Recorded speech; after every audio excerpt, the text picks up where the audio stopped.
નમસ્કાર મિત્રો, સ્વાગત છે આપનું જીપીએસસી ગાઈડમાં. આજે આપણે 6 જાન્યુઆરી 2020ના કરંટ અફેર્સ જોશું.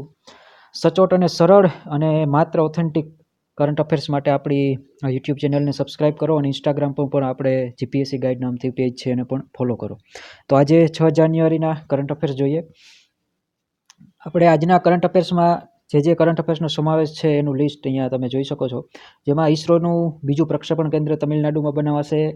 ભારતીય ઇન્ડિયન સાયન્સ કોંગ્રેસનું 107મું સંસ્કરણ, ગ્લોબલ ચાઇલ્ડ પ્રોડિજી એવોર્ડ, દિલ્હી વિધાનસભા ચૂંટણીની જાહેરાત અને ઈસરોનું ક્ષેત્રીય જે શૈક્ષણિક કેન્દ્ર છે એ અને 31મો આંતરરાષ્ટ્રીય પતંગ મહોત્સવ જે આપણા અમદાવાદમાં શરૂઆત થયો છે. તો આ આજના કરંટ અફેર્સ આપણે જોઈશું.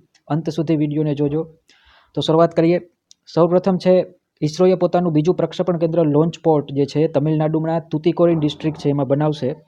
ડૉક્ટર કે સિવન કે જે ઈસરોના વડા છે એને તાજેતરમાં કરેલી જાહેરાત મુજબ ખાસ કરીને એસએસએલવી એટલે કે small satellite launch vehicle SSLV માટે જે છે ખાસ કરીને બીજું જે લોન્ચ પેડ છે એ તમિલનાડુના તુતીકોરીન જિલ્લો જે છે ત્યાં બનશે. અને ખાસ યાદ રાખજો, એસએસએલવી માટે બનાવે છે સ્મોલ સેટેલાઇટ લોન્ચ વ્હીકલ. અને ઈસરોના વડા છે કે સિવન. ઈસરોની સ્થાપના ક્યારે થઈ હતી એ કોમેન્ટ બોક્સમાં જણાવો. ઈસરોની સ્થાપના ક્યારે થઈ હતી એ કોમેન્ટ બોક્સમાં આપનો આન્સર આપો. અને ઈસરોના વડા જે કે સિવન છે ને તાજેતરમાં તમિલનાડુ ગવર્મેન્ટ તરફથી પણ doctor APJ Abdul Kalam award પણ મળેલો છે, એ પણ ખાસ યાદ રાખજો. નેક્સ્ટ જોઈએ તો નેક્સ્ટ છે ભારતીય વિજ્ઞાન કોંગ્રેસનું 107મું સંસ્કરણ એટલે કે 107મી ભારતીય વિજ્ઞાન કોંગ્રેસ જે છે એ બેંગ્લોરની અંદર કર્ણાટકના બેંગ્લોરમાં યોજાય, જે યુનિવર્સિટી ઓફ એગ્રીકલ્ચરલ સાયન્સીસ છે ત્યાં યોજાનું. અને ખાસ યાદ રાખજો, આ ભારતીય વિજ્ઞાન કોંગ્રેસ 107મું સંસ્કરણ એની જે થીમ હતી એ અગત્યની છે, science and technology rural development. Science and technology rural development, અને વડાપ્રધાન નરેન્દ્રભાઈ મોદી દ્વારા એને ખુલ્લું મુકાયું છે. તો ખાસ યાદ રાખજો, ભારતીય વિજ્ઞાન કોંગ્રેસનું કેટલામું સંસ્કરણ છે? 107મું સંસ્કરણ છે. અને એને જે છે university of agriculture science Bangalore ખાતે યોજાય. એને થીમ હતી science and technology rural development. Next જોઈએ તો ગ્લોબલ ચાઇલ્ડ પ્રોડિજી એવોર્ડ 2020 જે છે 120 ભાષામાં જે ગાવાનું ટેલેન્ટ ધરાવતી એવી સુચેતા સતીશને આ એવોર્ડ આ વખતે મળ્યો છે. સિંગિંગની કેટેગરીમાં તેને એવોર્ડ મળ્યો છે સુચેતા સતીશ, કે જે 120 ભાષામાં ગાવાનું ટેલેન્ટ ધરાવે છે. અને ગ્લોબલ ચાઇલ્ડ પ્રોડિજી એવોર્ડ જે છે એ એક એવું પ્લેટફોર્મ છે કે જે બાળકોના ટેલેન્ટ અને પાવરને અલગ અલગ જે કેટેગરીઓ છે, દાખલા તરીકે ડાન્સિંગ, સિંગિંગ, એ તમામની અંદર આ એવોર્ડ આપવામાં આવે છે. તો તાજેતરમાં આ 2020નો એવોર્ડ જે છે સુચેતા સતીશ એને મળ્યો છે. અને ખાસ યાદ રાખજો, 120 ભાષામાં ગાવાનું ટેલેન્ટ ધરાવે છે, બહુ અગત્યનું છે. હવે છે દિલ્હી વિધાનસભા ચૂંટણીની જાહેરાત.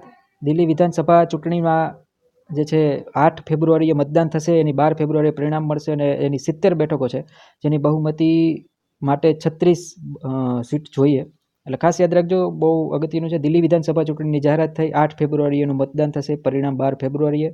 અને દિલ્હી વિધાનસભામાં 70 બેઠકો છે અને બહુમતી માટે જોઈશે 36 સીટો. અને હાલ દિલ્હીની અંદર આમ આદમી પાર્ટીની સરકાર છે, અરવિંદ કેજરીવાલ મુખ્યમંત્રી છે. નેક્સ્ટ જોઈએ તો ફરીથી એક ઈસરોનું કરંટ અફેર છે. ઈસરોએ પોતાનું એક ક્ષેત્રીય શૈક્ષણિક કેન્દ્ર એટલે કે રિજનલ એજ્યુકેશન સેન્ટર જે છે કર્ણાટકમાં સ્થાપશે. અને ફરીને ઈસરોના વડા જે કે સિવન છે ક્ષેત્રીય શૈક્ષણિક કેન્દ્ર કર્ણાટકમાં સ્થાપવાની જાહેરાત કરી છે. આગળ જોઈએ એમ ઈસરોનું સ્થાપના કયા વર્ષમાંથી કોમેન્ટ બોક્સમાં જણાવજો. આગળ વધીએ તો 31મો આંતરરાષ્ટ્રીય પતંગ મહોત્સવનો પ્રારંભ થયો છે આપણા અમદાવાદના સાબરમતી રિવરફ્રન્ટ ખાતે. દર વર્ષની જેમ આ વખતે પણ અમદાવાદના સાબરમતી રિવરફ્રન્ટ ખાતે પ્રારંભ થયો છે. મુખ્યમંત્રી શ્રી વિજયભાઈ રૂપાણીએ આ 31મો આંતરરાષ્ટ્રીય પતંગ મહોત્સવનો પ્રારંભ કરાવ્યો છે. અને 40 દેશના 140થી વધુ પતંગબાજો આ જે 31મો આંતરરાષ્ટ્રીય પતંગ મહોત્સવ છે એની અંદર ભાગ લેવાના છે.